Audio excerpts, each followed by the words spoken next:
ബിസ്മില്ലാഹിർ റഹ്മാനിർ റഹീം. അൽഹംദുലില്ലാഹി റബ്ബിൽ ആലമീൻ വൽ ആഖിബത്തു ലിൽ മുത്തഖീൻ വലാ ഉദ്വാന ഇല്ലാ അലൽ ളാലിമീൻ. അല്ലാഹുമ്മ സ്വല്ലി വസല്ലിം വബാരിക് അലാ സയ്യിദിനാ മുഹമ്മദിൻ വഅലാ ആലിഹി വഅസ്ഹാബിഹി അജ്മഈൻ. ബഹുമാന്യരായ വേദിയിലും സദസ്സിലുമുള്ള പ്രിയ സഹോദരന്മാരെ, സഹപ്രവർത്തകരെ, അസ്സലാമു അലൈക്കും വറഹ്മത്തുള്ളാഹി വബറകാതുഹു. കാരുണ്യവാനായ പടച്ചതമ്പുരാൻ നമ്മെല്ലാവരെയും സദാ അനുഗ്രഹിക്കുമാറാകട്ടെ. പടച്ചതമ്പുരാൻ നമ്മുടെ ഈ സംഗമത്തെ പ്രത്യേകം അനുഗ്രഹിക്കുകയും ഇതിൻ്റെ ഉദ്ദേശ ലക്ഷ്യങ്ങളിൽ ഇതിനെ വിജയിപ്പിച്ച് തരികയും ചെയ്യുമാറാകട്ടെ. വഖഫുമായി ബന്ധപ്പെട്ട് വിവിധ തലങ്ങളിൽ നിന്നുള്ള സംസാരങ്ങളും ചർച്ചകളും നടക്കുന്ന ഒരു പഠന സംഗമമാണ് ഇത്. വഖഫുമായി ബന്ധപ്പെട്ട ചർച്ച ഈ ഒരു സന്ദർഭത്തിൽ നമ്മൾ നടത്തുന്നതിന് ഏറ്റവും പ്രധാനമായി രണ്ട് പശ്ചാത്തലങ്ങളുണ്ട് എന്നാണ് ഞാൻ മനസ്സിലാക്കുന്നത്. ഒന്ന്, കേരളത്തിൽ ഉണ്ടായിട്ടുള്ള മുനമ്പത്തെ ഫാറൂഖ് കോളേജിന് വേണ്ടിയുള്ള വഖഫ് സ്വത്തിൻ്റെ കയ്യേറ്റവുമായി ബന്ധപ്പെട്ട് ഉയർന്നു വന്ന ചർച്ചകളാണ്. അതുമായി ബന്ധപ്പെട്ട് ഉണ്ടായ വിവാദങ്ങൾ, അതിൻ്റെ ഒരു പശ്ചാത്തലത്തിൽ വഖഫ് ചർച്ചയായതാണ്. അതിനുശേഷം ഇപ്പോൾ നമ്മുടെ മുമ്പിലുള്ള വഖഫുമായി ബന്ധപ്പെട്ട ഇഷ്യൂ പുതുതായി അവതരിപ്പിക്കപ്പെട്ട വഖഫ് ഭേദഗതി ബില്ലാണ്. അപ്പം അതിൻ്റെ വിശദാംശങ്ങൾ, അതിലെന്തൊക്കെ കാര്യങ്ങളാണുള്ളത് എന്നതിനെക്കുറിച്ച് സംസാരിക്കുന്നതിന് പകരം അത് ഇതിനു ശേഷം വരുന്ന സംസാരങ്ങളിൽ അത്തരം വിശകലനങ്ങൾ വരുമെന്നാണ് പ്രതീക്ഷിക്കപ്പെടുന്നത്. അതിന് പകരം ഇസ്ലാമിക ശരീഅത്തിൽ വഖഫ് എന്താണ്, വഖഫുമായി ബന്ധപ്പെട്ട നിയമങ്ങൾ എന്തൊക്കെയാണ്, പ്രത്യേകിച്ചും ഈ രണ്ട് പശ്ചാത്തലങ്ങളിൽ നിന്നുകൊണ്ട് വഖഫ് എന്ന പ്രശ്നത്തെ അഭിമുഖീകരിക്കുമ്പോൾ നമ്മൾ അറിഞ്ഞിരിക്കേണ്ടുന്ന പ്രധാനപ്പെട്ട നിയമങ്ങൾ എന്തൊക്കെയാണ് എന്ന് കുറഞ്ഞ സമയം കൊണ്ട് പറയാനാണ് ശ്രമിക്കുന്നത്. വഖഫിനെ കുറിച്ച് പറയുമ്പോൾ ആദ്യം അതിൻ്റെ നിർവചനത്തിൽ നിന്ന് തുടങ്ങണം. പ്രത്യേകിച്ചും പുതിയ വഖഫ് ഭേദഗതി ബില്ലിലെ പ്രധാനപ്പെട്ട ഒരു കാര്യം വഖഫിൻ്റെ പുനർനിർവചനമാണ്. അത് മൊത്തം വഖഫുമായി ബന്ധപ്പെട്ട വിഷയങ്ങളെ എത്ര അളവിലാണ് ബാധിക്കുക എന്ന് പറയാൻ കഴിയില്ല. പക്ഷെ എന്നാലും വഖഫിന് കൂടുതൽ ആപ്റ്റായത് എന്ന ഒരവകാശവാദത്തിൽ ഒരു റീഡെഫിനിഷൻ അതിന് പുതിയ വഖഫ് അമെൻമെന്റ് ബില്ലിൽ ഉണ്ട് എന്നാണ് മനസ്സിലാക്കാൻ കഴിയുന്നത്. ലഭ്യമായ രേഖകൾ പരിശോധിച്ചപ്പോൾ ഇസ്ലാമിക ശരീഅത്തുമായി അധികമൊന്നും വിയോജിക്കാത്ത ഒരു നിർവചനമാണ് ഇതിൽ നൽകപ്പെട്ടിട്ടുള്ളത്. പ്രത്യേകിച്ചും വ്യത്യസ്ത സ്വഭാവത്തിലുള്ള ഡെഫിനിഷനുകൾ ഇസ്ലാമിക ഫിഖ്ഹിനകത്ത് തന്നെ വഖഫിന് നൽകപ്പെട്ടിട്ടുണ്ട്. മദ്ഹബുകളുടെ അഭിപ്രായ വ്യത്യാസങ്ങൾ അതിലുണ്ട്. വഖഫിനെ കുറിച്ചുള്ള കൺസെപ്റ്റിൽ തന്നെ മദ്ഹബുകൾക്കിടയിൽ വളരെ പ്രധാനപ്പെട്ട അഭിപ്രായ വ്യത്യാസങ്ങൾ യഥാർത്ഥത്തിൽ നിലനിൽക്കുന്നുണ്ട്. വഖഫിൻ്റെ ഒരു പ്രത്യേകത തന്നെ വളരെ കുറഞ്ഞ നിയമങ്ങൾ നസ്സ് കൊണ്ട് ഗണ്യമായ സ്വഭാവത്തിൽ സ്ഥിരീകരിക്കപ്പെടുകയും ഭൂരിഭാഗം നിയമങ്ങളും ഇജ്തിഹാദിയായി സ്ഥിരീകരിക്കപ്പെടുകയും പണ്ഡിതന്മാർ ഇജ്തിഹാദിലൂടെ നിർണയിക്കുകയും ചെയ്തിട്ടുള്ളതാണ്. അപ്പൊ ഇജ്തിഹാദിലൂടെ കൂടുതൽ വിഷയങ്ങളിൽ നിയമം ഉണ്ടാവുക എന്ന് പറയുമ്പോൾ തന്നെ ഇജ്തിഹാദ് സംഭവിക്കുക, അല്ലെങ്കിൽ ഒരു വിഷയം ഇജ്തിഹാദിയാണ് എന്ന് വരുന്നത് തന്നെ അതിൽ അഭിപ്രായ വ്യത്യാസങ്ങൾ ഉണ്ടാകാനുള്ള സാധ്യതയാണിത് സൂചിപ്പിക്കുന്നത്. അപ്പോൾ ഇതിൽ അതേ സമയത്ത് വഖഫിനെ കുറിച്ചുള്ള കൺസെപ്റ്റിൽ അതിൻ്റെ കാതലായ പല പ്രശ്നങ്ങളെയുമായി ബന്ധപ്പെട്ട് ഉള്ള കാര്യങ്ങളെയൊക്കെ മനസ്സിലാക്കണമെങ്കിൽ അതിൻ്റെ ഡെഫിനിഷൻ എന്ന് പറയുന്നത് വളരെ പ്രധാനപ്പെട്ടതാണ്. അപ്പോൾ വഖഫിൻ്റെ നിർവചനവുമായി ബന്ധപ്പെട്ട് 3 ധാരകളാണ് ഇസ്ലാമിക കർമ്മശാസ്ത്രത്തിൽ പ്രധാനമായിട്ടും ഉള്ളത്. ഒന്ന് ഇമാം അബൂ ഹനീഫയുടെ ഒരു നിർവചനമാണ്. വഖഫിന്റെ കാര്യത്തിൽ ഇമാം അബൂ ഹനീഫക്കുള്ളൊരു കൺസെപ്റ്റ് വളരെ വ്യതിരിക്തമാണ്. രണ്ടാമത്തെ ഒരു ധാര അബൂ ഹനീഫയല്ലാത്ത ഹനഫി മദ്ഹബിലെ പ്രധാനികളായ അദ്ദേഹത്തിന്റെ 2 ശിഷ്യന്മാർ, ഇമാം അബൂ യൂസുഫും ഇമാം മുഹമ്മദും, അവർ രണ്ടുപേരുടെയും നിർവചനത്തിനും ആ നിർവചനത്തിന്റെ അടിസ്ഥാനത്തിൽ അവർ രൂപപ്പെടുത്തിയ നിയമങ്ങൾക്കുമാണ് ഹനഫി മദ്ഹബിൽ പ്രാമുഖ്യമുള്ളത്. എന്ന് പറഞ്ഞാൽ മദ്ഹബിന്റെ ഇമാമായ ഇമാം അബൂ ഹനീഫക്ക് ഈ വിഷയത്തിലുള്ള നിർവചനം തുടങ്ങി അതിനെ തുടർന്ന് വരുന്ന വിധികളിലടക്കം ഇമാം അബൂ ഹനീഫക്കുള്ള അഭിപ്രായമല്ല അദ്ദേഹത്തിന്റെ 2 ശിഷ്യന്മാർക്ക് വഖഫിന്റെ കാര്യത്തിൽ ഉള്ളത്. മദ്ഹബിന്റെ അഭിപ്രായമായിട്ട് പരിഗണിക്കപ്പെടുന്നത് ശിഷ്യന്മാരുടെ അഭിപ്രായവുമാണ്. അപ്പോ അദ്ദേഹത്തിന്റെ 2 ശിഷ്യന്മാർ, അതോടൊപ്പം ഷാഫിഈ മദ്ഹബിലെ പണ്ഡിതന്മാർ, ഹംബലി മദ്ഹബിലെ പ്രബലമായ അഭിപ്രായം, ഇതെല്ലാം ചേരുന്ന ഭൂരിഭാഗം കർമ്മശാസ്ത്ര പണ്ഡിതന്മാരുടെ അഭിപ്രായം എന്ന് പറയുന്ന രണ്ടാമത്തെ ഒരു ധാര ഉണ്ട്. മൂന്നാമത്തത് ഇത് രണ്ടിൽ നിന്നും വ്യതിരിക്തമായ സ്വഭാവമുള്ള മാലിക്കി മദ്ഹബിന്റെ ഒരഭിപ്രായവും ഉണ്ട്. അപ്പൊ ഈ 3 തരത്തിൽ ഡെഫിനിഷനിൽ തന്നെ അഭിപ്രായ വ്യത്യാസങ്ങളുണ്ട്. മിക്കവാറും അതിനെ ബേസ് ചെയ്തുകൊണ്ടാണ് ഓരോ വഖഫുമായി ബന്ധപ്പെട്ട ഓരോ പോയിന്റുകളിലേക്കും നമ്മൾ കടന്നു വരുമ്പോൾ അഭിപ്രായ വ്യത്യാസങ്ങൾ രൂപപ്പെടുന്നത് എന്നതുമാണ്. ഇസ്ലാമിക ശരീഅത്തിൽ അതിനു മുമ്പ് മൊത്തത്തിലുള്ള ഒരു ആമുഖം എന്നുള്ള നിലക്ക് സാധാരണ നമുക്കറിയാം, മോഡേൺ ലോയുടെ ഒരു കാറ്റഗറൈസേഷൻ അനുസരിച്ച് വഖഫ് നിയമം എന്ന് പറയുന്നത് പേഴ്സണൽ ലോയിലാണ് വരിക. അപ്പോ മുസ്ലിം പേഴ്സണൽ ലോയിൽ വിവാഹമോചനം എന്നതിൻ്റെ കൂടെ വരുന്ന മറ്റ് നിയമങ്ങൾ, വഖഫ്, അനന്തരാവകാശം, വസിയ്യത്ത്, ഈ 3 നിയമങ്ങൾ കൂടി മുസ്ലിം പേഴ്സണൽ ലോയുടെ പരിധിയിൽ വരുന്നതാണ്. പേഴ്സണൽ ലോ എന്ന കാറ്റഗറൈസേഷന്റെ പരിധിയിലാണ് അത് വരിക. ഇസ്ലാമിക ഫിഖ്ഹിൽ അങ്ങനെ ഒരു വിഭജനമില്ല. ആധുനിക പണ്ഡിതന്മാർ ഇസ്ലാമിക കർമ്മശാസ്ത്ര നിയമങ്ങളെ മോഡേൺ ലോയുടെ അതേ ചുവട് പിടിച്ച് കാറ്റഗറൈസേഷൻ നടത്തിയിട്ടുണ്ട് എന്നത് ശരിയാണ്. അതേസമയത്ത് പരമ്പരാഗത ഫിഖ്ഹിൽ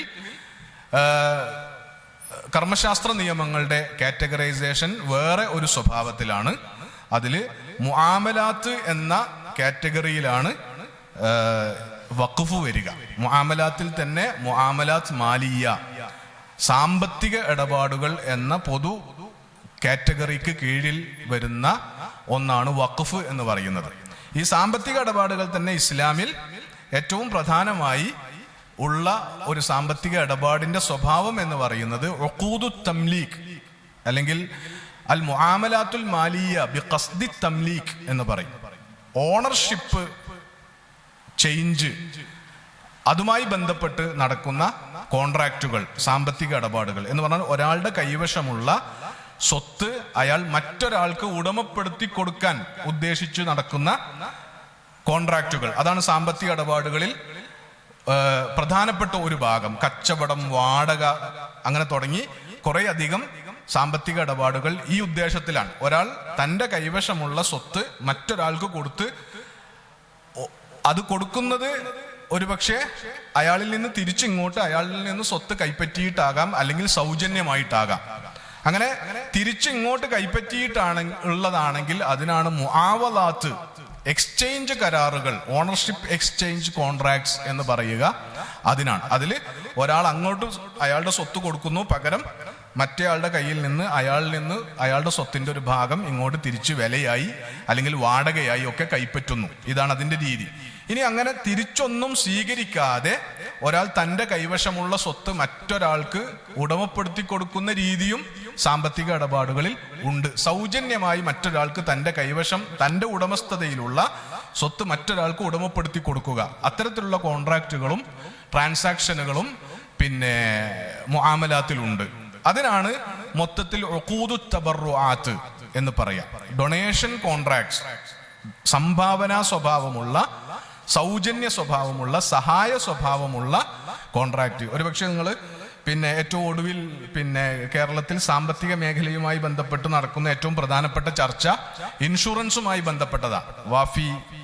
വഫിയ കലോത്സവത്തിന്റെ ഭാഗമായി നടന്ന ഒരു ഫിഖ് സെമിനാറിൽ ഇൻഷുറൻസുകളെല്ലാം ഹലാലാണ് എന്ന സ്വഭാവത്തിൽ ഷാഫിഈ മദ്ഹബിന്റെ പ്രമാണങ്ങൾ ഉദ്ധരിച്ചുകൊണ്ട് ഇൻഷുറൻസ് ഹലാലാണ് എന്ന ഒരു പിന്നെ സ്റ്റേറ്റ്മെന്റ് അല്ലെങ്കിൽ അങ്ങനെ ഒരു ഫത്വ ആ സെമിനാറിന്റെ ഭാഗമായിട്ട് പുറത്തു വരികയും അതിൽ വളരെ പിന്നെ ശക്തമായ സ്വഭാവത്തിലുള്ള വൈജ്ഞാനിക ചർച്ച സുന്നി വിഭാഗത്തിനിടയിൽ തന്നെ വാഫികളും ഹുദവികളും തമ്മിൽ, അതല്ലാത്ത പുറത്തു നിന്നുള്ള പണ്ഡിതന്മാരുമൊക്കെ ഇടപെട്ടുകൊണ്ടുള്ള സജീവമായ ചർച്ചകൾ ഇപ്പോൾ നടന്നുകൊണ്ടിരിക്കുന്നുണ്ട്. അപ്പൊ അത് ശ്രദ്ധിച്ചിട്ടുള്ള ആളുകൾക്ക് അറിയാം, ഈ മുആവലാത്ത് തബറുആത്ത് എന്ന ചർച്ച എന്ന പോയിന്റിൽ നിന്നുകൊണ്ടാണ് ആ ചർച്ച. ഒരു കോൺട്രാക്ട് മുആവലാത്ത് സ്വഭാവമുള്ളതാണെങ്കിൽ അതിന് ബാധകമാകുന്ന നിയമങ്ങൾ വേറെയാണ്. അതേസമയത്ത് തബറുആത്ത് ഡൊണേഷൻ സ്വഭാവമുള്ളതാണെങ്കിൽ അതിന് ബാധകമാകുന്ന ഇസ്ലാമിക നിയമങ്ങൾ വേറെയാണ്. അതിനെക്കുറിച്ചൊരു പൊതുധാരണ ഉണ്ടാകാൻ വേണ്ടിയിട്ടാണ് അത് പറഞ്ഞത്.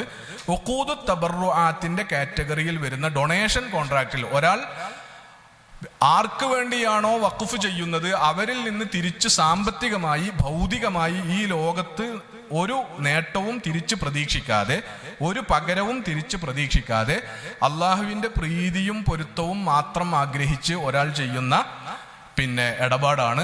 അത്തരം ഡൊണേഷൻ കോൺട്രാക്റ്റുകളുടെ കൂട്ടത്തിലാണ് വഖഫ് യഥാർത്ഥത്തിൽ പെടുക.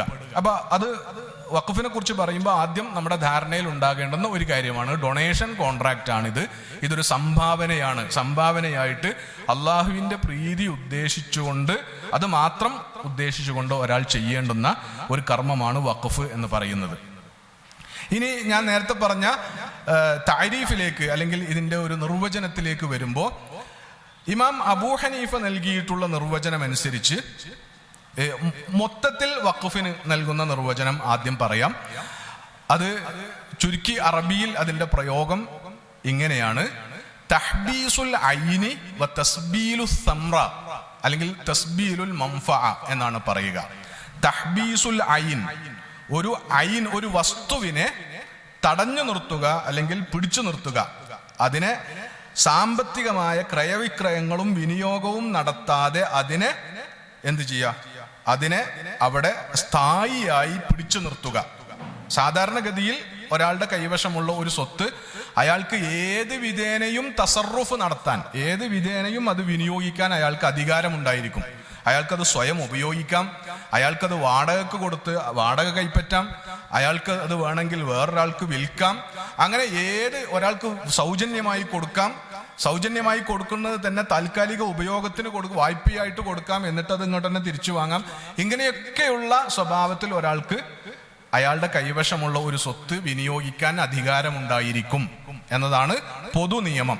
അതേ സമയത്ത് വഖഫിലേക്ക് വരുമ്പോൾ എന്താണ് സംഭവിക്കുക എന്ന് വെച്ചാൽ, അങ്ങനെ വിനിയോഗത്തിനുള്ള, അത്തരത്തിലുള്ള ആ വസ്തുവിന്റെ ഉപയോഗത്തിനുള്ള എല്ലാ അധികാരവും അതിന്റെ ഓണർക്ക് നഷ്ടപ്പെടുന്നു. അയാൾ ആ വസ്തുവിനെ അവിടെ സ്ഥായിയായി വഖഫായി നിർത്തുന്നു. വഖഫ് എന്ന് പറഞ്ഞാൽ, വഖഫ എന്ന അറബി ഭാഷയിൽ പറഞ്ഞാൽ പിടിച്ചു വെക്കുക, തടയുക, സ്റ്റോപ്പ് ചെയ്യുക എന്നൊക്കെയാണ് അർത്ഥം. മൗഖിഫ്, മവാഖിഫ് എന്നൊക്കെ പറഞ്ഞാൽ പാർക്കിങ്ങിനാണ്, വണ്ടി നിർത്തുന്ന സ്ഥലത്തിനാണ് പറയാം. അപ്പോ അവിടെ അതിനെ അങ്ങനെ സ്റ്റോപ്പ് ചെയ്യുക, അതിന്റെ ഉപയോഗം, അതിന്റെ തസറുഫ്, അതിന്റെ വിനിയോഗം സ്റ്റോപ്പ് ചെയ്യുക. എന്നിട്ട് അതിൽ നിന്ന് എന്ത് ഫലമാണോ കിട്ടുക ആ ഫലം വഖഫ് ചെയ്യപ്പെട്ട ആൾക്ക് വേണ്ടി തുറന്നു കൊടുക്കുക. വഖഫ് ചെയ്യപ്പെട്ട ആളുകൾക്ക് അതിന്റെ പ്രയോജനം കൊടുക്കുക. ഐന് ഉദാഹരണം പെട്ടെന്ന് മനസ്സിലാക്കാൻ, ഈ ഐനെന്താ സമ്രത്ത് എന്താന്ന് മനസ്സിലാക്കാൻ വേണ്ടിയുള്ള ഉദാഹരണം, ഇപ്പോ ഒരു ബിൽഡിംഗ് ആണ് ഒരാൾ വഖഫ് ചെയ്യുന്നത് എങ്കിൽ ആ ബിൽഡിംഗ് ആണ് ആ ഐന്, വസ്തു എന്ന് പറയുന്നത്. വഖഫ് ചെയ്ത് കഴിഞ്ഞാൽ പിന്നെ ഈ ബിൽഡിംഗ് ആർക്കും ഒന്നും ചെയ്യാൻ പറ്റുകയില്ല എന്ന് പറഞ്ഞാൽ, അത് വിൽക്കാനോ അത് പിന്നീട് ആർക്കെങ്കിലും ഗിഫ്റ്റായിട്ട് കൊടുക്കാനോ, അതല്ലെങ്കിൽ ഇതിന്റെ ഓണർ മരിച്ചാൽ അതിന്റെ അനന്തരാവകാശികൾക്ക് വീതം വെക്കാനോ ഒന്നും പിന്നെ ഈ വസ്തു പറ്റുകയില്ല.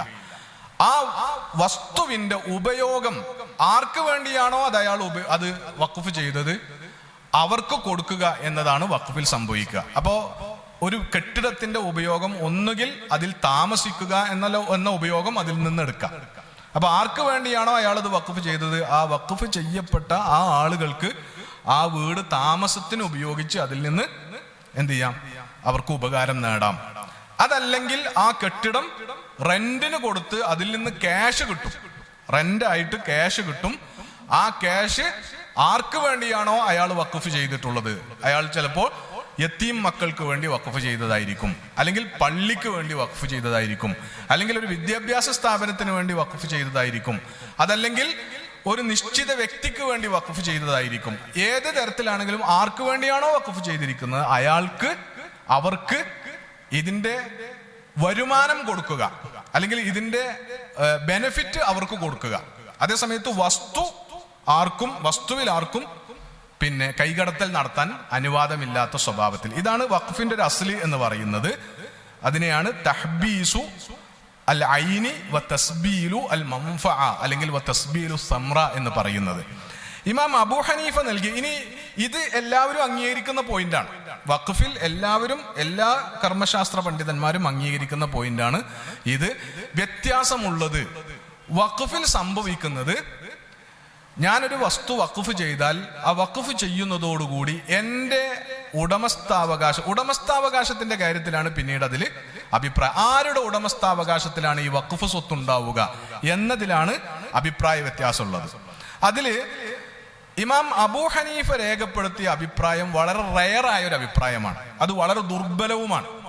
ദുർബലമാകുന്നത് അദ്ദേഹം അതിന് ഡിപ്പെൻഡ് ചെയ്ത തെളിവുകൾ വഖഫുമായി ബന്ധപ്പെട്ടതല്ല. അതിൽ ഹബ്സ് എന്ന പ്രയോഗം അദ്ദേഹം അവലംബിച്ച ഹദീസുകളിൽ ഉണ്ട്.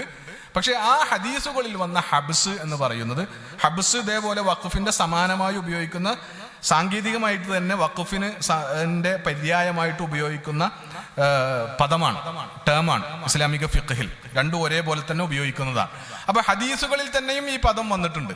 പക്ഷേ അബൂ ഹനീഫ അവലംബിച്ച ഹദീസുകളിൽ വന്നിട്ടുള്ള ഹബ്സ് യഥാർത്ഥത്തിൽ ഈ വഖഫിനെ കുറിച്ച് അല്ല, വഖഫിനെ പ്രതിനിധീകരിക്കുന്നതല്ല. പക്ഷെ അദ്ദേഹം ആ ഹദീസിനെ ഡിപ്പെൻഡ് ചെയ്തിട്ടാണ് അദ്ദേഹത്തിന്റെ ഡെഫിനിഷനും ഇതുമായി ബന്ധപ്പെട്ട മിൽക്കിയത്ത്, ഓണർഷിപ്പിന്റെ കാര്യത്തിൽ അടക്കമുള്ള അദ്ദേഹത്തിന്റെ നിലപാടും അദ്ദേഹം രൂപീകരിച്ചത് എന്നതാണ്. അതിന് ഭൂരിഭാഗം പണ്ഡിതന്മാരും, പ്രത്യേകിച്ചും പിൽക്കാലത്ത് വന്ന പണ്ഡിതന്മാർ, എല്ലാ ഇമാമുമാരുടെയും അഭിപ്രായങ്ങളെ താരതമ്യം ചെയ്തതിന് ശേഷം അതിൽ ഒരു തർജീഹ് നടത്തിയപ്പോൾ എല്ലാവരും ഒരുപോലെ തള്ളിക്കളഞ്ഞ ഒരു അഭിപ്രായമാണ് ഇമാം അബൂ ഹനീഫയുടേത്. ഞാൻ നേരത്തെ സൂചിപ്പിച്ചതുപോലെ മദ്ഹബിനകത്ത് തന്നെ അദ്ദേഹത്തിന്റെ ശിഷ്യന്മാർ തന്നെ അദ്ദേഹത്തിന്റെ അഭിപ്രായത്തെയും ആ അഭിപ്രായത്തിന് അദ്ദേഹം അവലംബിച്ച തെളിവുകളെയും അംഗീകരിച്ചില്ല എന്നതാണ് യാഥാർത്ഥ്യം. അപ്പോൾ ഇമാം അബൂ ഹനീഫ, ജസ്റ്റ് അറിവിന് വേണ്ടി പറയുന്നത്, ഇമാം അബൂ ഹനീഫയുടെ നിർവചനം അനുസരിച്ച് ഒരു വസ്തു ഇങ്ങനെ പിടിച്ചു നിർത്തുക അലാ ഹുക്മി മിൽക്കിൽ വാഖിഫ്, പക്ഷേ ആ വസ്തു വഖഫ് ചെയ്തയാളുടെ ഓണർഷിപ്പിൽ തന്നെ നിലനിൽക്കും എന്നതാണ് അബൂ ഹനീഫയുടെ കൺസെപ്റ്റ്. എന്ന് പറഞ്ഞാൽ ഒരു സ്വത്ത് ഒരാൾ വഖഫ് ചെയ്താലും അതിന്റെ ഓണർഷിപ്പ് അത് വഖഫ് ചെയ്ത ആളുടെ പേരിൽ തന്നെ നിൽക്കും എന്നതാണ് ഇമാം അബൂ ഹനീഫയുടെ കൺസെപ്റ്റ്. വത്തസദ്ദുഖു ബിൽ മൻഫഅതി അലാ ജിഹത്തിൽ ഖൈർ, ഏതെങ്കിലും ഒരു ചാരിറ്റിക്ക് വേണ്ടിയിട്ട് അതിന്റെ നേരത്തെ പറഞ്ഞതുപോലെയുള്ള അതിന്റെ ബെനിഫിറ്റ് സ്വതക്കയായി കൊടുക്കുകയും ചെയ്യുക, ദാനമായി കൊടുക്കുകയും ചെയ്യുക എന്നതാണ് ഇമാം അബൂ ഹനീഫ പറയുന്നത്. അപ്പൊ ഇമാം അബൂ ഹനീഫയുടെ നിർവചനത്തിലുള്ള പ്രധാനപ്പെട്ട ഒരു പോയിന്റ് എന്ന് പറയുന്നത്, അദ്ദേഹത്തിന്റെ കൺസെപ്റ്റ് അനുസരിച്ച് ഒരാൾ വഖഫ് ചെയ്താലും എന്ത് ചെയ്യൂല, അതിന്റെ ഉടമസ്ഥാവകാശം ആ വഖഫ് ചെയ്ത ആളിൽ നിന്ന് നീങ്ങിപ്പോവില്ല, ആ സ്വത്തിന്റെ ഓണർഷിപ്പ് അയാൾക്ക് തന്നെയായിരിക്കും എന്ന കൺസെപ്റ്റാണ് ഇമാം അബൂ ഹനീഫ മുന്നോട്ട് വെച്ചത്.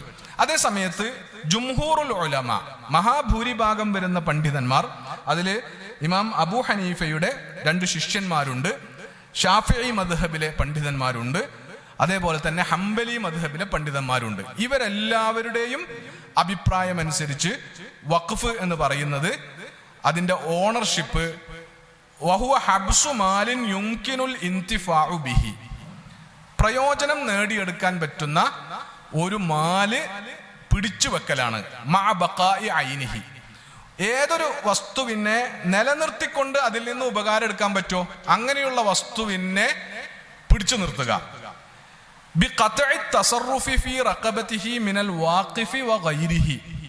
വാക്കിഫിനോ വാക്കിഫല്ലാത്ത മറ്റാർക്കുമോ ആ സ്വത്തിൽ പിന്നീട് ഒരു ക്രയവിക്രയവും ഒരു വിനിയോഗവും നടത്താൻ അനുവാദമില്ലാത്ത സ്വഭാവത്തിൽ, അലാ മസ്രിഫിൻ മുബാഹിൻ മൗജൂദ്, നിലവിലുള്ള ഹലാലായ ഒരു മാർഗത്തിൽ, ഔ ബിസ്വർഫി റിയഇഹി അലാ ജിഹത്തി ബിർരിൻ വഖൈർ, അല്ലെങ്കിൽ ഒരു ചാരിറ്റി പ്രവർത്തനത്തിന് വേണ്ടി അതിന്റെ വരുമാനത്തെ ചെലവഴിക്കുക. തഖർറുബൻ ഇലല്ലാഹി തആല, അള്ളാഹുവിലേക്ക് സാമീപ്യം ആഗ്രഹിച്ചുകൊണ്ട് ഒരാൾ ആ പണി ചെയ്യുന്നതിനെയാണ് വഖഫ് എന്ന് പറയുന്നത്. അപ്പൊ ഇതിൽ വരുന്ന പ്രധാനപ്പെട്ട പോയിന്റ്, നേരത്തെ പറഞ്ഞ പോയിന്റുകളൊക്കെ ഉണ്ട്. ഒരു വസ്തുവിനെ പിടിച്ചു നിർത്തുക, അതിന്റെ ഉപകാരം പിന്നെ വഖഫ് ചെയ്യപ്പെട്ടവർക്ക് വേണ്ടി കൊടുക്കുക എന്നതൊക്കെ ഉണ്ട്. അതിൽ തന്നെയും ഉള്ള മറ്റൊരു കാര്യം, വഖഫ് ചെയ്ത ആൾക്കോ മറ്റുള്ളവർക്കോ ഇതിൽ ഒരു വിനിയോഗവും പിന്നീട് അനുവദനീയമാവുകയില്ല എന്നതാണ്. വിനിയോഗം കൊണ്ട് പ്രധാനമായും ഉദ്ദേശിച്ചത്, ഈ അഭിപ്രായം രൂപീകരിക്കാൻ ഈ പണ്ഡിതന്മാരൊക്കെ അവലംബിച്ചിട്ടുള്ള ഏറ്റവും പ്രധാനപ്പെട്ട തെളിവ്, പ്രമാണം എന്ന് പറയുന്നത് ഉമർ ഇബ്നുൽ ഖത്താബ് റളിയല്ലാഹു അൻഹുവിന്റെ വഖഫുമായി ബന്ധപ്പെട്ട് വന്നിട്ടുള്ള ഒരു ഹദീസാണ്. റസൂലുള്ളാഹി സ്വല്ലല്ലാഹു അലൈഹി വസല്ലമയോട് ഉമർ റളിയല്ലാഹു അൻഹു, അള്ളാഹുവിന്റെ റസൂലെ, യുദ്ധാനന്തര മുതലായി എനിക്ക് വളരെ വിശേഷപ്പെട്ട ഒരു ഭൂമി കിട്ടിയിരിക്കുന്നു, 100 ഓഹരി. അന്നത്തെ കാലത്ത് യുദ്ധത്തിലൂടെ ഒരു പ്രദേശം പിടിച്ചടക്കപ്പെട്ടാൽ ആ പ്രദേശത്തെ ഭൂമി പിന്നെ അതിൽ 5-1 ഗനീമത്തിന്റെ 5-1 എന്ത് ചെയ്യുക, അത് അള്ളാഹുവും റസൂലും അല്ലെങ്കിൽ പബ്ലിക് പിന്നെ ആവശ്യത്തിന് വേണ്ടി ചെലവഴിക്കുക. ബാക്കി 4 ഭാഗവും യുദ്ധത്തിൽ പങ്കെടുത്ത യോദ്ധാക്കൾക്കിടയിൽ വീതിക്കുന്ന രീതിയാണ് ഉണ്ടായിരുന്നത്. അങ്ങനെ വീതം വെക്കുന്നതിന്റെ ഭാഗമായി ഉമർ റളിയല്ലാഹു അൻഹുവിന് വളരെ വിശേഷപ്പെട്ട ഒരു പ്രദേശത്തെ, ഖൈബറിലേത് എന്നാണ് പ്രബലമായ അഭിപ്രായം, ഖൈബർ യുദ്ധാനന്തരം അവിടെയുള്ള ഭൂമിയിലെ ഒരു 100 ഓഹരി ഉമർ റളിയല്ലാഹുവിന് കിട്ടി. ഉമർ റളിയല്ലാഹുവിന് റസൂലിന്റെ അടുത്ത് വന്നത്, റസൂലെ, എനിക്ക് യുദ്ധാനന്തരം മുതലായി ഒരു ഭൂമി കിട്ടിയിരിക്കുന്നു, സമാനമായ ഒരു ഭൂസ്വത്ത് ഇന്നേ വരെ ജീവിതത്തിൽ എനിക്ക് കിട്ടിയിട്ടില്ല, എനിക്ക് ജീവിതത്തിൽ എൻ്റെ കൈവശം വന്നിട്ടുള്ള ഏറ്റവും വിലപ്പെട്ട സ്വത്താണിത്, ഞാൻ അത് എന്ത് ചെയ്യണമെന്നാണ് റസൂൽ ഉപദേശിക്കുന്നത് എന്ന് അദ്ദേഹം റസൂൽ സല്ലല്ലാഹു അലൈഹി വസല്ലമയോട് ചോദിച്ചു. അപ്പൊ റസൂൽ അദ്ദേഹത്തോട് പറഞ്ഞു, ഇൻ ശിഅ്ത ഹബ്ബസ്ത അസ്ലഹ വതസദ്ദഖ്ത ബിഹാ, നിനക്ക് താല്പര്യമുണ്ടെങ്കിൽ നീ അതിന്റെ അസ്ലിനെ, അതിന്റെ ആ വസ്തുവിനെ അവിടെ പിടിച്ചു നിർത്തുകയും അതിന്റെ ഉപകാരം എന്നിട്ടത് ദാനമായിട്ട് മറ്റുള്ളവർക്ക് കൊടുക്കുകയും ചെയ്തോ. റസൂൽ പറഞ്ഞ ഈ വാക്കാണ് ഇസ്ലാമിൽ വഖഫിന്റെ നിയമസാധുതയുമായി ബന്ധപ്പെട്ട അസ്ല് എന്ന് പറയുന്നത്. അതിനുശേഷം ഉമർ റളിയല്ലാഹു അൻഹു റസൂലിനോട് സംസാരിച്ചതിൽ നിന്ന് മനസ്സിലാക്കിയതിന്റെ അടിസ്ഥാനത്തിൽ അദ്ദേഹം അത് വഖഫ് ചെയ്യുകയും ആ വഖഫിൽ അദ്ദേഹം ഷർത്ത് വെക്കുകയും ചെയ്തു. ഇനി അലാ അല്ലാ തുബാഅ വലാ തൂഹബ വലാ തൂറസ്, ഇത് ഇനി വിൽക്കപ്പെടാൻ പാടില്ല, ഇത് ആർക്കും ഹിബയായി, ഗിഫ്റ്റായി കൈമാറ്റം ചെയ്യപ്പെടാൻ പാടില്ല, ഇത് എന്റെ മരണശേഷം എന്റെ അനന്തരാവകാശികൾക്ക് അനന്തര സ്വത്തായി വീതിക്കപ്പെടാനും പാടില്ല എന്ന് പറഞ്ഞാൽ അത്തരത്തിലുള്ള എല്ലാ വിനിയോഗവും ഇതിൽ വിലക്കപ്പെട്ടിരിക്കുന്നു, ഇത് വഖഫ് ചെയ്യപ്പെട്ടിരിക്കുന്നു. ഞാൻ ആർക്കാണോ ഇത് വഖഫ് ചെയ്തിട്ടുള്ളത് അവർക്ക് ഇതിൽ നിന്നുള്ള വരുമാനം അല്ലെങ്കിൽ ഇതിന്റെ ഉപകാരം അവർക്ക് കൊടുക്കുക എന്നതാണ് സംഭവിക്കേണ്ടത് എന്ന് ഷർത്ത് വെച്ചുകൊണ്ട് എന്ന് വ്യക്തമാക്കി അദ്ദേഹം വഖഫ് ചെയ്തു. അദ്ദേഹം വഖഫ് ചെയ്തത് ഫിൽ ഫുഖറാഇ വദവിൽ ഖുർബ വരിഖാബി വദ്ദൈഫി വബിനിസ് സബീൽ, ഈ 5 വിഭാഗം ആളുകൾക്കാണ് അദ്ദേഹം വഖഫ് ചെയ്തത്. ഇസ്ലാമിലെ 1ാമത്തെ വഖഫാണ് ഉമർ റളിയല്ലാഹുവിൻ്റെത്. ആ വഖഫ് ഫുഖറാക്കൾക്ക്, ദരിദ്രന്മാർക്ക്, അതേപോലെ അദ്ദേഹത്തിന്റെ കുടുംബക്കാർക്ക്, വഫിർ റിഖാബ് ബന്ദികൾക്ക്, ബന്ദികളുടെ മോചനത്തിന്, വല്ലൈഫ് അതിഥികൾക്ക്, വബിനിസ് സബീൽ വഴിയാത്രക്കാർക്ക്, ഈ 5 വിഭാഗം ആളുകൾക്ക് അദ്ദേഹത്തിന്റെ വഖഫിന്റെ ഉപകാരം, പ്രയോജനം കിട്ടുന്ന വിധത്തിൽ ആണ് അദ്ദേഹം വഖഫ് നടത്തിയത്. അപ്പൊ ഈ ഹദീസിനെ അവലംബിച്ച് ജുംഹൂറുൽ ഉലമ, മഹാഭൂരിഭാഗം പണ്ഡിതന്മാർ രൂപപ്പെടുത്തിയെടുത്ത വഖഫിന്റെ താരീഫ് അനുസരിച്ച് വഖഫ് സ്വത്ത് വിൽക്കാൻ പാടുള്ളതല്ല. വഖഫ് സ്വത്ത് പിന്നീട് ആർക്കും വേറെ ഒരാൾക്ക് ഗിഫ്റ്റ് ആയിട്ട് കൊടുക്കാൻ പാടില്ല. വഖഫ് സ്വത്ത് അനന്തരാവകാശ സ്വത്തായിട്ട് വീതിക്കാനും പാടില്ല എന്നത് ഈ താരീഫ് അനുസരിച്ച് ഭൂരിഭാഗം പണ്ഡിതന്മാർ നിയമമുണ്ടാക്കിയതാണ്. അതിന് മിൽക്കിയത്തുമായി ബന്ധപ്പെട്ട വഖഫ് സ്വത്തിന്റെ ഓണർഷിപ്പ് ആർക്കാണ് എന്നതുമായി ബന്ധപ്പെട്ട കാര്യങ്ങളൊന്നും ഈ ഡെഫിനിഷനിൽ പറഞ്ഞിട്ടില്ല. പക്ഷെ ഈ വിഭാഗം പണ്ഡിതന്മാരുടെ അഭിപ്രായം അനുസരിച്ച് വഖഫ് സ്വത്ത് ഒരാൾ വഖഫ് ചെയ്യുന്നതോടുകൂടി അയാളിൽ നിന്ന് അതിന്റെ ഓണർഷിപ്പ് നീങ്ങിപ്പോകും. ഇപ്പൊ എൻ്റെ സ്വത്ത് വഖഫ് ചെയ്താൽ ആ വഖഫോടുകൂടി ഞാൻ അതിന്റെ ഓണർ അല്ലാതെയായി മാറും. പിന്നെയുള്ള ക്വസ്റ്റ്യൻ, ഈ ഓണർഷിപ്പ് ആരിലേക്കാണ് പോകുന്നത്? അപ്പോ എന്റെ ഓണർഷിപ്പ് നഷ്ടപ്പെട്ടാൽ പിന്നീട് ഈ സ്വത്തിന് ഓണേഴ്സ് ഉണ്ടാവണം. അത് ആരിലേക്കാണ് ഈ ഓണർഷിപ്പ് പോവുക എന്ന വിഷയത്തിൽ ഈ വിഭാഗം പണ്ഡിതന്മാരുടെ ഭൂരിഭാഗം പണ്ഡിതന്മാരുടെ അഭിപ്രായം അത് അലാ ഹുക്മി മിൽക്കില്ലാഹി തആല, അള്ളാഹുവിന്റെ ഓണർഷിപ്പിലുള്ള മുതലായിട്ട് പരിഗണിക്കപ്പെടുകയാണ് ചെയ്യുക. അതുകൊണ്ട് അള്ളാന്റെ ഓണർഷിപ്പിലുള്ള മുതൽ വേറെ മനുഷ്യന്മാരായ വേറെ ആർക്കും എന്ത് ചെയ്യാൻ പറ്റൂല, കൈകാര്യം ചെയ്യാൻ പറ്റൂല. അതിന്റെ ബെനിഫിറ്റ് എടുക്കാം എന്നതല്ലാതെ ആ സ്വത്ത് വിൽക്കാനോ അതിന്റെ ഓണർഷിപ്പ് മറ്റാർക്കെങ്കിലും പതിച്ചു നൽകാനോ ആർക്കും അവകാശമില്ലാത്ത സ്വത്തായിട്ട് അത് മാറും. അപ്പോ ഓണർഷിപ്പ് പിന്നെ വഖഫ് ചെയ്ത ആളിൽ നിന്ന് പോയി അത് അള്ളാഹുവിലേക്ക് മാറി എന്ന് പറഞ്ഞാൽ മാറുന്നത് ആരിലേക്കല്ല, ആർക്ക് വേണ്ടിയാണോ വഖഫ് ചെയ്തത് അവരുടെ ഓണർഷിപ്പിലേക്ക് പോവുകയില്ല എന്നതാണ് ഇവിടെ ശ്രദ്ധേയമായ കാര്യം. ഇനി മാലിക്കി മദ്ഹബിൽ ഇതിൽ നിന്നൊക്കെ വ്യത്യസ്തമായ ഒരു നിർവചനമാണ് വഖഫിന് ഉള്ളത്.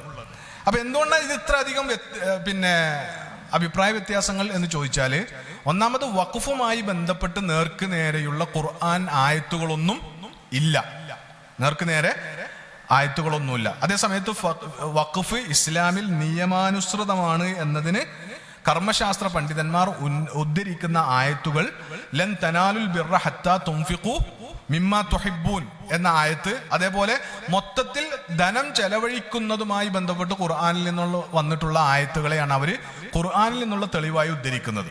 അപ്പോ വഖഫും അള്ളാന്റെ മാർഗത്തിലുള്ള ചെലവഴിക്കലാണ് എന്ന അതിൽ നിന്നുള്ള പൊതുവായ സൂചന എടുത്തിട്ടാണ് തെളിവെടുക്കുന്നത്. നേർക്ക് നേരെ വഖഫുമായി ബന്ധപ്പെട്ട തെളിവ് എന്ന് പറയുന്നത് അത് ഹദീസിലാണ് ഉള്ളത്. അത് നമ്മൾ നേരത്തെ പറഞ്ഞ ഹദീസാണ്, ഉമർ റളിയല്ലാഹുവിന്റെ വഖഫുമായി ബന്ധപ്പെട്ട ഹദീസാണ് അതിൽ ഏറ്റവും പ്രധാനമായത്. മാലിക്കി മദ്ഹബിലെ നിർവചനത്തിന്റെ പ്രത്യേകത എന്താന്ന് ചോദിച്ചാൽ, വഹുവ ജഅലുൽ മാലിക്കി മൻഫഅതൻ മംലൂകതൻ. ഒന്നാമതായി അവർ പറയുന്നത്, ഒരാള് ഒരു സ്വത്തിന്റെ ഉടമസ്ഥൻ, അയാളുടെ ഉടമസ്ഥതയുള്ള ഒരു സ്വത്ത് ആക്കുക, വലൗ കാന മംലൂക്കൻ ബി ഉജ്റത്തിൻ, അത് അയാളുടെ ഉടമസ്ഥതയിൽ വന്നത് വാടകക്കാണെങ്കിൽ കൂടി. മറ്റ് മദ്ഹബുകളിൽ നിന്ന് വ്യത്യസ്തമായി വഖഫിനെ കുറിച്ചുള്ള കൺസെപ്റ്റ് മാലിക്കി മദ്ഹബിൽ കുറച്ച് ഉദാരമാണ്. ഒരാൾക്ക് എന്ത് ചെയ്യാം, ഒരാൾക്ക് സ്വന്തം ഉടമസ്ഥതയിൽ പെർമനന്റായി ഓണർഷിപ്പിലുള്ളത് മാത്രമല്ല വഖഫ് ചെയ്യാൻ പറ്റുക, ടെമ്പററി ഒരാളുടെ ഉടമസ്ഥതയിലുള്ള കാര്യവും അയാൾക്ക് എന്ത് ചെയ്യാം, വഖഫ് ചെയ്യാം. ഇപ്പൊ ഞാന് 5 കൊല്ലത്തേക്ക് ഞാനൊരു വീട് വാടകക്ക് എടുത്തു, എനിക്കെന്ത് ചെയ്യാം, ആ വീട് വഖഫ് ചെയ്യാം. അവിടെ വഖഫ് ചെയ്യുമ്പോഴുള്ള പ്രത്യേകത അപ്പൊ എന്തായിരിക്കും, 5 കൊല്ലത്തിനേ പറ്റുകയുള്ളൂ. നേരത്തെ പറഞ്ഞ 2 അഭിപ്രായവും അനുസരിച്ച്, അബൂ ഹനീഫയുടെ അഭിപ്രായം അനുസരിച്ച് ഇതിന്റെ ഓണർഷിപ്പ് വഖഫ് ചെയ്ത ആളിൽ നിന്ന് പോകുന്നില്ല. അതുകൊണ്ട് അയാൾക്ക് എപ്പോ വേണമെങ്കിലും എന്ത് ചെയ്യാം, വഖഫ് ചെയ്ത് തിരിച്ചെടുക്കാം, എന്നിട്ട് അയാൾക്ക് വിൽക്കുകയെ ഒക്കെ ചെയ്യാം എന്നതാണ് അബൂ ഹനീഫയുടെ അഭിപ്രായം വരുന്നത്. അതേസമയത്ത് ഭൂരിഭാഗം പണ്ഡിതന്മാരുടെ അഭിപ്രായം നമ്മൾ തൊട്ടു മുമ്പ് പറഞ്ഞതനുസരിച്ച് ഓണർഷിപ്പ് വാക്കിഫിൻ്റെത് പോയി അള്ളാഹുവിലേക്ക് മാറുകയും ചെയ്തു.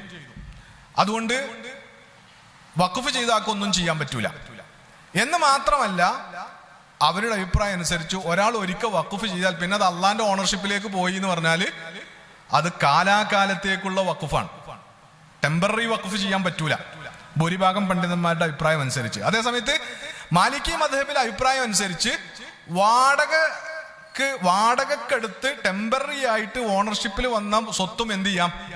വഖഫ് ചെയ്യാം. എന്ന് പറഞ്ഞാൽ ടെമ്പററി വഖഫ് അനുവദനീയമാണ് മാലിക്കി മദ്ഹബ് അനുസരിച്ച്. ഔ ജഅലു ഗല്ലതിഹി കദറാഹിം ലിമുസ്തഹിഖിൻ ബിസീഗത്തിൻ മുദ്ദത മാ യറാഹു അൽ മുഹബ്ബിസ്. അതിൽ ഉള്ള മറ്റൊരു കാര്യം, ഒന്നുകിൽ എന്ത് ചെയ്യുക, അത് പിടിച്ചു വെച്ച് അതിന്റെ മംഫഅത്ത് എന്ത് ചെയ്യുക, വഖഫ് ചെയ്യപ്പെട്ടവർക്ക് വേണ്ടി കൊടുക്കുക, അല്ലെങ്കിൽ അതിൽ നിന്നുള്ള വരുമാനം എന്ത് ചെയ്യുക, വഖഫ് ദിർഹമുകളായി ക്യാഷ് ആയിട്ട് കിട്ടിയത് അവർക്ക് കൊടുക്കുക. മുദ്ദത്തമായ യറാഹുൽ മുഹബ്ബിസ്, വഖഫ് ചെയ്യുന്ന ആള് എത്ര കാലത്തേക്കാണോ കരുതുന്നത് അത്ര കാലത്തേക്ക്. അപ്പൊ അങ്ങനെ 1 കൊല്ലത്തേക്കൊക്കെ വഖഫ് ചെയ്യാൻ പറ്റും എന്നതാണ് മാലിക്കി മദ്ഹബിലെ അഭിപ്രായം എന്ന് പറയുന്നത്. അപ്പൊ ഇതിൽ ഏതാണ് നമുക്ക് സ്വീകരിക്കേണ്ടെന്ന താരീഫ് എന്ന് ചോദിച്ചാൽ, ഇന്ത്യൻ കോണ്ടെക്സ്റ്റിലേക്ക് വരുമ്പോൾ ഇന്ത്യയിൽ മുസ്ലിം പേഴ്സണൽ ലോ രൂപീകരിച്ചിട്ടുള്ളത് ഇന്ത്യയിൽ ഭൂരിഭാഗം മുസ്ലിങ്ങൾ ഫോളോ ചെയ്യുന്ന ഹനഫി മദ്ഹബ് അനുസരിച്ചാണ്. ഹനഫി മദ്ഹബിന്റെ അഭിപ്രായം ഈ വിഷയത്തിൽ എന്താണെന്ന് ചോദിച്ചാൽ, രണ്ടാമത് പറഞ്ഞ അഭിപ്രായം. ഒന്നാമത് പറഞ്ഞ ഇമാം അബൂ ഹനീഫയുടെ അഭിപ്രായമല്ല, രണ്ടാമത് പറഞ്ഞ ഷാഫിഈ മദ്ഹബിലെയും ഹംബലി മദ്ഹബിലെയും അഭിപ്രായത്തോടൊപ്പമാണ് ഹനഫി മദ്ഹബിന്റെ അഭിപ്രായം ഉള്ളത്. അതേ സമയത്ത് മാലിക്കി മദ്ഹബിലെ അഭിപ്രായത്തിന്റെ പ്രത്യേകത, വഖഫിനെ ഏറ്റവും വിപുലമാക്കാൻ ഉള്ള സ്വഭാവത്തിലാണ് മാലിക്കി മദ്ഹബ് വഖഫിനെ എന്ത് ചെയ്തിട്ടുള്ളത്, കൺസെപ്റ്റ് ചെയ്തത്. വഖഫ് ഇസ്ലാമിലെ വളരെ പാരമ്പര്യമുള്ളതും അതേപോലെ തന്നെ വളരെ വ്യതിരിക്തമായതും വലിയ പുണ്യമുള്ളതുമായ ഒരു കർമ്മം എന്നുള്ള നിലക്ക് പരമാവധി ആളുകൾക്ക് വഖഫിന്റെ പുണ്യം നേടിയെടുക്കാൻ പറ്റുന്ന സ്വഭാവത്തിലാണ് മാലിക്കി മദ്ഹബ് എന്ത് ചെയ്തത്, വഖഫിനെ ഡിഫൈൻ ചെയ്തത്. അവരുടെ ഡെഫിനിഷൻ അനുസരിച്ച് എന്ത് ചെയ്യാം, സ്വന്തമായിട്ട് സ്വത്തില്ലാത്ത ആക്കും വാടകയ്ക്ക് വല്ല സ്വത്തും വാങ്ങിയിട്ട് വേണമെങ്കിൽ 1 കൊല്ലത്തേക്കോ 2 കൊല്ലത്തേക്കോ ഒക്കെ വഖഫ് ചെയ്യാനുള്ള ഓപ്ഷൻ അനുവദിച്ചു കിട്ടും എന്നതാണ്. അപ്പൊ ഇന്ത്യയുടെ ഒരു കോണ്ടെക്സ്റ്റിലേക്ക് വരുമ്പോൾ നമ്മൾ മനസ്സിലാക്കേണ്ടുന്ന പ്രധാനപ്പെട്ട കാര്യം, ഹനഫി മദ്ഹബിലെ അഭിപ്രായം അനുസരിച്ചായിരിക്കും പേഴ്സണൽ ലോയിൽ, മുസ്ലിം പേഴ്സണൽ ലോയിൽ വഖഫുമായി ബന്ധപ്പെട്ട നിയമങ്ങൾ തീരുമാനമാക്കപ്പെട്ടിട്ടുള്ളത്. കേരളത്തിന്റെ ഒരു കോണ്ടെക്സ്റ്റിലേക്ക് വരുമ്പോൾ ഇവിടെ ഷാഫിഈ മദ്ഹബിന്റെ ഒരഭിപ്രായം പരിഗണിച്ചുകൊണ്ടാണ് എന്ത് ചെയ്യുക, ഇപ്പോ ഏറ്റവും പ്രധാനമായി മുനമ്പം വിഷയം എങ്ങനെ സെറ്റിൽ ചെയ്യാം എന്നതാണ് സർക്കാരിന്റെ മുമ്പിലുള്ള വെല്ലുവിളി. അപ്പോ മുനമ്പം ഭൂമി വഖഫ് സ്വത്താണോ അല്ലയോ എന്ന ചർച്ച നടന്നുകൊണ്ടിരിക്കുകയാണ്. ആ ചർച്ചയിൽ തീരുമാനം വരിക വഖഫിന്റെ ഡെഫിനിഷൻ എന്താണ് എന്നതിനൊക്കെ അനുസരിച്ചാണ്. അപ്പോ ആധാരം, മുനമ്പം ഭൂമിയുടെ ആധാരം അനുസരിച്ചും വഖഫിന്റെ മുസ്ലിം പേഴ്സണൽ ലോയിൽ അല്ലെങ്കിൽ ഇസ്ലാമിക ശരീഅത്തിൽ ഡെഫിനിഷനും ഒക്കെ അനുസരിച്ച് നിലവിൽ ഫറൂഖ് കോളേജ് വാദിക്കുന്നത് പോലെ അത് ഇഷ്ടദാനമാണ് എന്ന് വാദിക്കാനുള്ള ഒരു സ്കോപ്പും നിയമപരമായി ശരീഅത്തിന്റെ ആസ്പെക്റ്റിലും മോഡേൺ ലോ, ഇന്ത്യയിലെ മുസ്ലിം പേഴ്സണൽ ലോയുടെ ആസ്പെക്റ്റിലും അങ്ങനെ ഒരു സാധ്യതയേ ഇല്ല. അതൊരിക്കലും ഇഷ്ടദാനം ആവുകയില്ല എന്നതാണ്. അത് വഖഫ് ഭൂമി തന്നെയാണ് മുനമ്പത്തുള്ളത് എന്നതാണ് യാഥാർത്ഥ്യം. അപ്പോ എന്നിട്ട് ഇനി അത് വഖഫ് ഭൂമിയാണെങ്കിൽ ആ വഖഫ് ഭൂമി പ്രൊട്ടക്ട് ചെയ്യാനുള്ള ബാധ്യത ആർക്ക് വരും? സർക്കാരിന് വരും. കാരണം ഇവിടെ നിലനിൽക്കുന്ന ഒരു വഖഫ് ആക്ട് അനുസരിച്ച് ഒരു ഭൂമി അല്ലെങ്കിൽ ഒരു സ്വത്ത് വഖഫാണ് എന്ന് കോടതി തീരുമാനിച്ചു കഴിഞ്ഞാൽ പിന്നെ ആ വഖഫ് ഭൂമി വഖഫ് സ്വത്തായിട്ട് തന്നെ പ്രൊട്ടക്ട് ചെയ്യുക എന്നത് ആരുടെ ബാധ്യതയാണ്? സർക്കാരിന്റെ ബാധ്യത. അപ്പൊ മുനമ്പം ഭൂമി അങ്ങനെ പ്രൊട്ടക്ട് ചെയ്യാൻ വേണ്ടി സർക്കാരിന്റെ മേൽ ബാധ്യത വരുമ്പോൾ സർക്കാരിന് അത് ഭയങ്കര ചലഞ്ചാണ്. കാരണം അവിടെ കാശ് കൊടുത്ത് ഭൂമി വാങ്ങിയ ആളുകളുണ്ട്, കാശ് കൊടുത്ത് ഭൂമി വാങ്ങിയിട്ട് പിന്നെ വളച്ചു കെട്ടി അന്യാധീനപ്പെടുത്തിയെടുത്ത ആളുകളുണ്ട്, ഇനി തീരെ കാശ് കൊടുക്കാതെ അന്യാധീനപ്പെടുത്തിയെടുത്ത റിസോർട്ട് ഉടമകൾ അടക്കമുണ്ട്. ഇവര് പവർ ഓഫ് അറ്റോർണി കൊടുത്തതനുസരിച്ച് ആ ഭൂമി വിൽപ്പന കൈകാര്യം ചെയ്ത ക്രിസ്ത്യനായ ഒരു വക്കീൽ, അയാൾ എന്തൊക്കെ താല്പര്യത്തെ മുൻനിർത്തി ആണ് അതിന്റെ ഇടപാടുകൾ നടത്തിയത് എന്ന പ്രശ്നമുണ്ട്. ഇങ്ങനെ കുറെ ഭയങ്കര കോംപ്ലിക്കേറ്റഡ് ആണ് മുനമ്പം വഖഫ് ഭൂമിയുടെ സ്റ്റാറ്റസ് എന്ന് പറയുന്നത്. അപ്പൊ ഗവൺമെന്റിന് എന്ത് ചെയ്യാൻ പറ്റൂല, നിയമം പ്രയോഗിച്ച് നിർബന്ധപൂർവം ആ വഖഫ് ഭൂമിയിൽ നിന്ന് എല്ലാവരെയും കുടിയൊഴിപ്പിച്ചുള്ള ഒരു പരിഹാരം, അങ്ങനെയുള്ളൊരു വഖഫ് സ്വത്ത് സംരക്ഷണം ഗവൺമെന്റിനെ സംബന്ധിച്ചിടത്തോളം സാധ്യമാകാത്തൊരു സാഹചര്യമാണ് ഉണ്ടാവുക കോടതി വിധി വന്നാൽ തന്നെ. അപ്പോൾ ഗവൺമെന്റിന്റെ മുമ്പിൽ സാധാരണഗതിയിൽ തന്നെ ഉണ്ടാകുന്ന ഒരു ഓപ്ഷൻ എന്താണെന്ന് ചോദിച്ചാൽ, ഗവൺമെന്റ് മുസ്ലിം സമുദായ നേതൃത്വങ്ങളെ സമവായത്തിന് ക്ഷണിക്കും. എന്താണ് ഇതിൽ ചെയ്യാൻ പറ്റുക? വലിയ പരിക്കില്ലാതെ അവിടെ ഇപ്പോൾ താമസിച്ചുകൊണ്ടിരിക്കുന്ന ജനങ്ങൾക്ക് വലിയ ബുദ്ധിമുട്ടില്ലാത്ത സ്വഭാവത്തിൽ എങ്ങനെ ഇതിനെ ട്രീറ്റ് ചെയ്യാം, എങ്ങനെ ഇതിനെ ഒരു പരിഹാരം ഉണ്ടാക്കാം എന്നതിലേക്ക് കാര്യങ്ങൾ വരും. അപ്പോൾ മുസ്ലിം സംഘടനകളുടെ ഭാഗത്തു നിന്ന് സമീപനം സ്വീകരിക്കേണ്ടത് ഇസ്ലാമിക ശരീഅത്തിൽ വഖഫുമായി ബന്ധപ്പെട്ട് എന്തൊക്കെ പഴുതുകളുണ്ടോ ആ പഴുതുകൾ ഉപയോഗിച്ച് മാത്രമാണ് മുസ്ലിം സംഘടനകൾക്ക് യഥാർത്ഥത്തിൽ നിലപാട് സ്വീകരിക്കാൻ കഴിയുക. അപ്പൊ അതില് ഇസ്ലാമിക ശരീഅത്തനുസരിച്ച് നിലപാട് സ്വീകരിക്കുക എന്നതിൽ ശ്രദ്ധിക്കേണ്ടി വരിക ജമാഅത്തെ ഇസ്ലാമിയെ പോലെയുള്ള പ്രസ്ഥാനങ്ങളായിരിക്കും. കാരണം ബാക്കിയുള്ളവർ അങ്ങനെ മതപരമായ പ്രമാണങ്ങളിൽ നിന്നുകൊണ്ട് ഈ വിഷയത്തിൽ അഭിപ്രായം രേഖപ്പെടുത്താൻ സാധ്യത കുറവാണ്. കാരണം മറ്റ് മതസംഘടനകളെ മൊത്തത്തിൽ തന്നെയും ഈ വിഷയത്തിൽ മിക്കവാറും പ്രതിനിധീകരിക്കുന്നത് മുസ്ലിം ലീഗ് ആയിരിക്കും. മുസ്ലിം ലീഗ് മുന്നോട്ട് വെക്കുന്ന ഒരു സമവായ അഭിപ്രായത്തിനപ്പുറത്ത് പ്രമാണം വെച്ച് മറ്റൊരു അഭിപ്രായം രേഖപ്പെടുത്താൻ മറ്റ് മുസ്ലിം സംഘടനകൾക്ക് മിക്കവാറും സാധ്യമാവുകയില്ല എന്നതാണ്, ദക്ഷിണ കേരള ജമിയത്തുൽ ഉലമ പോലെയുള്ള സംഘടനകൾക്കല്ലാതെ. അപ്പൊ നമുക്ക് ഇതിൽ കൃത്യമായൊരു ബോധം ഉണ്ടാവുകയും അതിനനുസരിച്ച് കാര്യങ്ങൾ നീക്കുകയും ചെയ്യേണ്ടി വരും എന്നതാണ്. ഞാൻ വളരെ പെട്ടെന്ന് കുറച്ച് കാര്യങ്ങൾ കൂടി പറഞ്ഞിട്ട് നേർക്കുനേരെ നമ്മുടെ ഈ ഇപ്പോഴുള്ള സാഹചര്യങ്ങളുമായി ബന്ധപ്പെടുന്ന ചില കാര്യങ്ങൾ കൂടി പറഞ്ഞിട്ട് അവസാനിപ്പിക്കാം. ഇത് സമയം ഒരുപാട് എടുക്കും. എത്രയാണ് സമയം നിശ്ചയിച്ചത് നമ്മൾ? 30 മിനിറ്റ്? 30 കഴിഞ്ഞു അല്ലേ? അപ്പോൾ പെട്ടെന്ന് പ്രധാനപ്പെട്ട 1-2 കാര്യങ്ങൾ കൂടി പറഞ്ഞിട്ട് അവസാനിപ്പിക്കുക. വഖഫിന്റെ ഇനങ്ങൾ എന്ന് പറഞ്ഞിട്ട് ഉള്ളൊരു കാറ്റഗറൈസേഷൻ ഇസ്ലാമിക ഫിഖ്ഹിലുണ്ട്. അത് 2 സ്വഭാവത്തിലുള്ള വഖഫുകളാണ് ഉണ്ടാവുക. അൽ വഖഫുൽ ഖൈരി എന്നും അൽ വഖഫുൽ അഹ്ലി അല്ലെങ്കിൽ അൽ വഖഫുൽ ദുരി എന്നുമാണ് അതിന് പറയാം. അതിന്റെ ക്ലാസിഫിക്കേഷന്റെ മാനദണ്ഡം എന്ന് ചോദിച്ചാൽ ആർക്ക് വേണ്ടിയാണ് വഖഫ് ചെയ്യുന്നത് എന്നതിനനുസരിച്ചാണ്. ഇപ്പൊ ഒരാൾക്ക് വഖഫ് ചെയ്യുമ്പോൾ സ്വന്തത്തിന് വേണ്ടി വഖഫ് ചെയ്യാൻ പറ്റുമോ എന്നുള്ള ചർച്ച ഇസ്ലാമിക ഫിഖ്ഹിലുണ്ട്. അതിൽ ഭൂരിഭാഗം പണ്ഡിതന്മാരും അഭിപ്രായപ്പെടുന്നത് സ്വന്തത്തിന് വേണ്ടി വഖഫ് ചെയ്യാൻ പറ്റൂല എന്നുള്ളതാണ്. കാരണം ഞാൻ എൻ്റെ സ്വത്ത് വഖഫ് ചെയ്തിട്ട് ആർക്ക് വേണ്ടി വഖഫ് ചെയ്താൽ എനിക്ക് തന്നെയാണ് പറയുന്നതിൽ വലിയ കാര്യമൊന്നുമില്ല എന്നതാണ്. അപ്പൊ സ്വന്തത്തിന് വേണ്ടി വഖഫ് ചെയ്യാൻ പറ്റുകയില്ല. എന്നാലും ചില പണ്ഡിതന്മാര് എന്ത് ചെയ്യാം, മറ്റുള്ളവർക്കൊപ്പം സ്വന്തത്തിനും കൂടി വഖഫ് ചെയ്യാം എന്ന് പറഞ്ഞിട്ടുണ്ട്. അപ്പൊ അതിൽ ആ ചർച്ച ഫിഖ്ഹിലുണ്ട്. അപ്പോ ഒരാൾ അത് കഴിച്ചാൽ പിന്നെ ഒരാൾ വഖഫ് ചെയ്യുന്നത് ഒന്നുകിൽ സ്വന്തം മക്കൾക്ക് വേണ്ടി വഖഫ് ചെയ്യാം എന്നാണ്. സ്വന്തം മക്കൾക്ക് വേണ്ടി എന്ത് ചെയ്യാം, വഖഫ് ചെയ്യാം. അതുകൊണ്ട് ദുര്രിയത്ത്, സന്താനങ്ങൾക്ക് വേണ്ടിയുള്ള വഖഫിനെയാണ് അൽ വഖഫു ദുരി എന്ന് പറയാം. അൽ വഖഫു ദുരിയുടെ ഒരു പ്രത്യേകത എന്താന്ന് ചോദിച്ചാൽ ഇത് അവസാനം പിന്നെ എന്ത് ചെയ്യും, രണ്ടാമത്തെ ഇനം അൽ വഖഫുൽ ഖൈരിയാണ്. ഏതെങ്കിലും ഒരു ചാരിറ്റിക്ക് വേണ്ടി എന്ത് ചെയ്യുക, വഖഫ് ചെയ്യുക. അപ്പോ പൊതുവിൽ ഫുഖറാക്കൾക്ക്, ദരിദ്രന്മാർക്ക് വേണ്ടിയിട്ടാണ് വഖഫ് ഉണ്ടാവുക. ഇസ്ലാമിക ചരിത്രത്തിലെ വഖഫ് എന്തിനു വേണ്ടിയൊക്കെയാണ് നടന്നത് എന്ന് പരിശോധിച്ചാൽ അത് നമ്മൾ അത്ഭുതപ്പെടുത്തും. ലോകത്തെ തന്നെ അത്ഭുതപ്പെടുത്തുന്നതാണ് ഇസ്ലാമിന്റെ വഖഫ് പൈതൃകം എന്ന് പറയുന്നത്. കാരണം എന്തിനൊക്കെയാണ് വഖഫ് ഉണ്ടായിട്ടുള്ളതെന്ന് ചോദിച്ചാൽ ആശുപത്രികൾക്ക് വേണ്ടിയുള്ള വഖഫ് ഉണ്ടായിട്ടുണ്ട്. അതേപോലെ മൃഗങ്ങൾക്കും പക്ഷികൾക്കും വെള്ളം കുടിക്കാനുള്ള സ്ഥിരം സൗകര്യത്തിന് വേണ്ടി വഖഫ് ഉണ്ടായിട്ടുണ്ട്. ഏറ്റവും നിസ്സാരം എന്ന് നമുക്ക് തോന്നുന്നത് എന്താ വെച്ചാല്, ഒരു യജമാന് കീഴിലുള്ള ഒരടിമ തൻ്റെ യജമാനുള്ള സേവനത്തിനിടയിൽ തൻ്റെ കയ്യിൽ നിന്ന് പാത്രം താഴെ വീണു പൊട്ടിയാൽ അതിനേൽക്കേണ്ടി വരുന്ന മർദ്ദനങ്ങളിൽ നിന്ന്, അതിന്റെ ഇടങ്ങേറിൽ നിന്ന് അയാളെ മോചിതനാക്കാൻ പകരം പ്ലേറ്റ് വാങ്ങിക്കൊടുക്കാൻ വീട്ടുവേലക്കാർക്ക് കയ്യിൽ നിന്ന് പ്ലേറ്റ് താഴെ വീണ് പൊട്ടിയാൽ യജമാനിൽ നിന്ന് തല്ല് കിട്ടാതിരിക്കാൻ, അല്ലെങ്കിൽ യജമാനിൽ നിന്ന് കൂലി കുറയാതിരിക്കാൻ ആ പ്ലേറ്റ് പകരം വാങ്ങിക്കൊടുക്കാനുള്ള ആവശ്യത്തിന് വരെ ഇസ്ലാമിക സമൂഹത്തിൽ വഖഫ് ചെയ്യപ്പെട്ടിട്ടുണ്ടായിരുന്നു എന്നതാണ്. അങ്ങനെ ചെറുതും വലുതുമായ ധാരാളം കാര്യങ്ങൾക്ക് വിപുലമായി ഇസ്ലാമിക സമൂഹം വഖഫ് ചെയ്തിട്ടുണ്ട് എന്നതാണ്. വഖഫിനെ നിരാകരിക്കുന്ന, ഇസ്ലാമിൽ അങ്ങനെ വഖഫ് എന്ന് പറയുന്ന ഒരു പരിപാടി ഒന്നും ഇല്ല എന്ന് കൂഫയിൽ നിന്ന് താബിഉകളായ ചില പണ്ഡിതന്മാർ ചരിത്രത്തിന്റെ ഒരു ഘട്ടത്തിൽ അവകാശപ്പെട്ടിരുന്നു. കൂഫക്കാര്.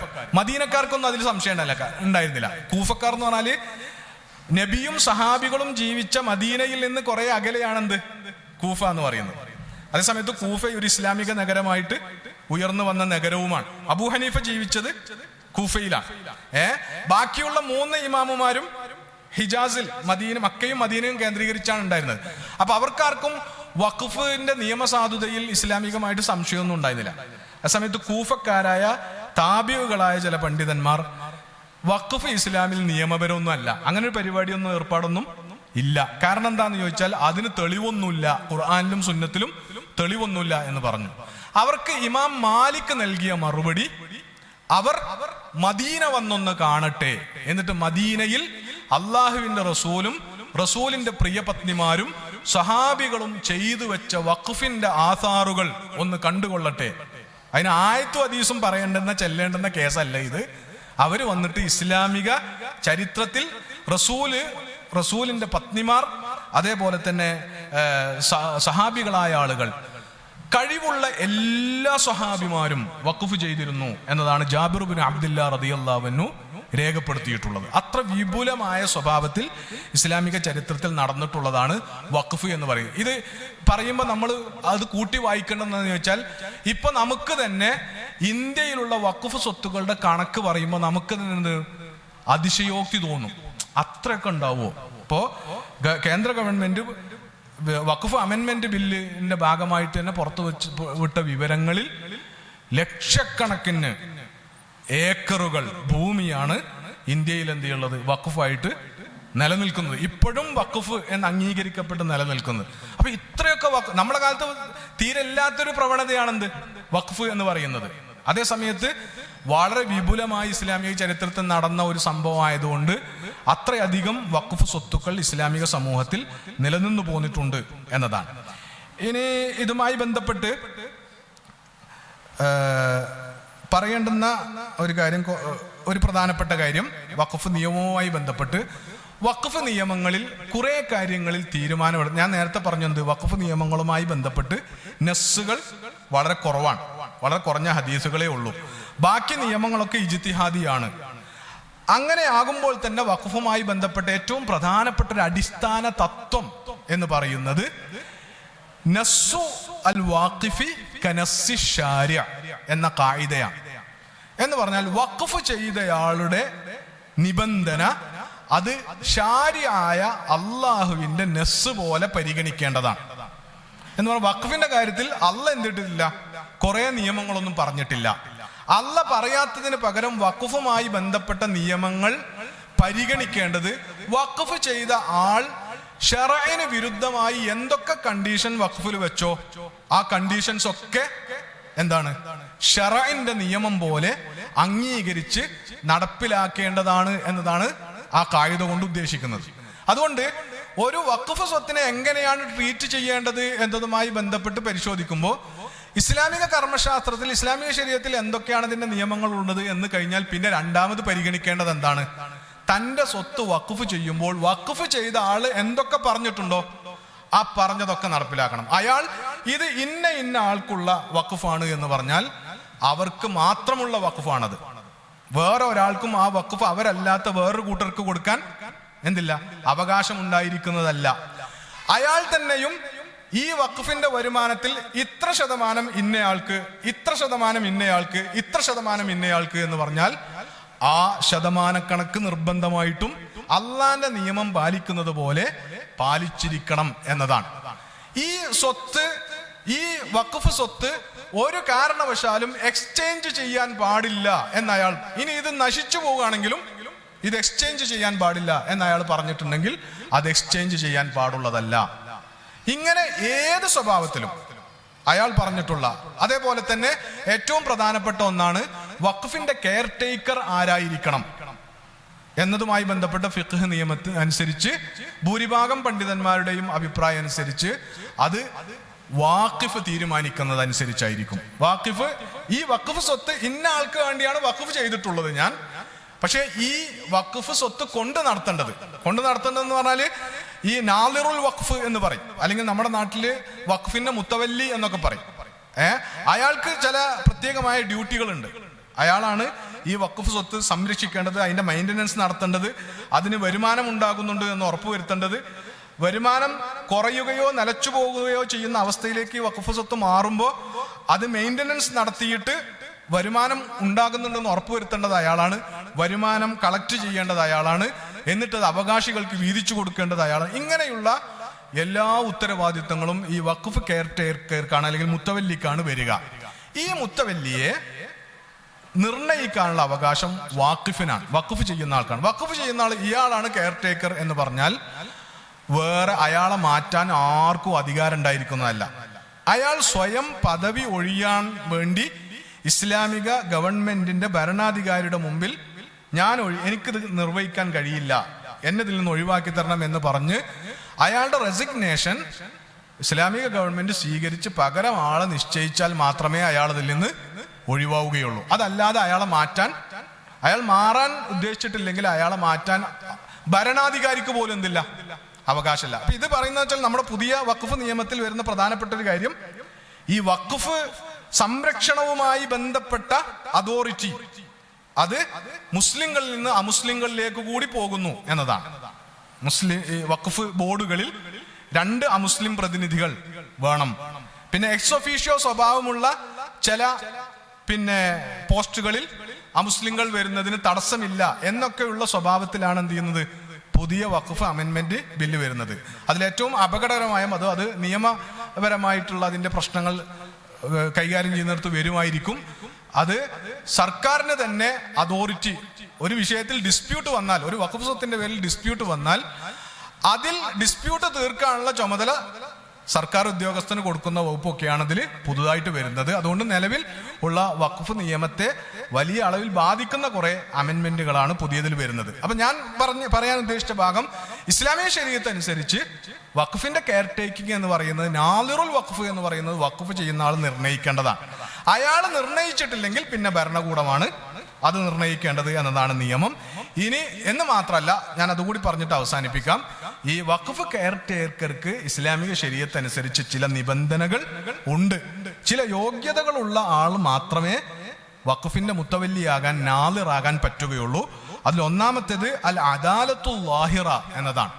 അയാള് അദാലത്ത് കൊണ്ട് ഇവിടെ ഉദ്ദേശിക്കുന്നത് സാധാരണ ഉപയോഗിക്കുന്ന നീതി എന്നതല്ല, അയാൾ മാന്യനായിരിക്കണം എന്നതാണ്. പ്രത്യക്ഷത്തിൽ അയാൾ മാന്യനായിരിക്കണം എന്ന് പറഞ്ഞാൽ തെമ്മാടിത്തരം ചെയ്യുന്ന ആളായിരിക്കരുത് എന്ന് പറഞ്ഞാൽ, കൃത്യമായി പറഞ്ഞാൽ ഇസ്ലാമിക നിയമങ്ങൾ ജീവിതത്തിൽ പാലിക്കുന്ന ആളായിരിക്കണം. നാദിറുൽ വഖഫ് എന്നതാണ് ഒന്ന്. രണ്ടാമത്തത് അൽ കിഫായയാണ്, അയാളുടെ എഫിഷ്യൻസിയാണ്. അയാൾ അതിന് എഫിഷ്യന്റ് ആയിരിക്കണം. ഇത്തരം ഒരു സ്വത്ത് കൈകാര്യം ചെയ്യാൻ, ഈ പറഞ്ഞ അദ്ദേഹത്തിന്റെ ഉത്തരവാദിത്തങ്ങളൊക്കെ നിർവഹിക്കാൻ ഉള്ള എഫിഷ്യൻസി ഉള്ള ആളായിരിക്കണം.